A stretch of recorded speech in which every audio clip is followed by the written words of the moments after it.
हम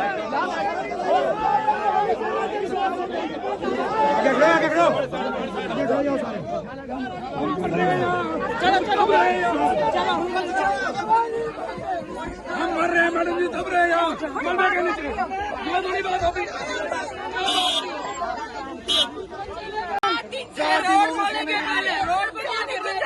हमें रात को सोने की जगह नहीं है, रात 4 दिन से सोए नहीं है।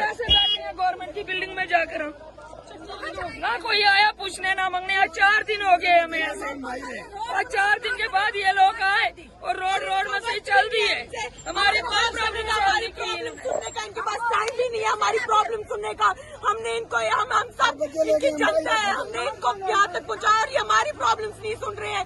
हमें गाड़ियों के नीचे डाल रहे हैं। सर ये है ये सरकार।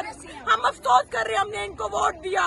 क्या प्रॉब्लम्स आपकी शेयर करिए? सर हम फैमिली सारे हमें घर में जगह नहीं है सोने की। हम डर के अपने घर के अंदर जा रहे हैं।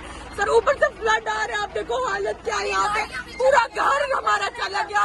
ये एक दीवार नहीं डाल सकते हमारे घर के आगे। गाड़ियाँ सब चली गई। हम 4 दिन से बेघर है, ना खाने को कुछ है ना पीने को कुछ है। बच्चे सारे दर हो गए हैं सर, कुछ भी नहीं है सर। हम यहीं से बोल रहे हैं, शेरी से। क्या प्रॉब्लम है आपको? हमारी सर गाड़ियाँ थी बच्चों की, वो भी चुनाव में चले गई। हमारा बिजनेस का लॉस हो गया। हमारे घर डैमेज हो रहे हैं। कुछ भी नहीं रहा। हमारे बच्चों की कुछ मरने के नीचे आई, कुछ चुनाव में चले गए। हम जाए तो जाए कहाँ?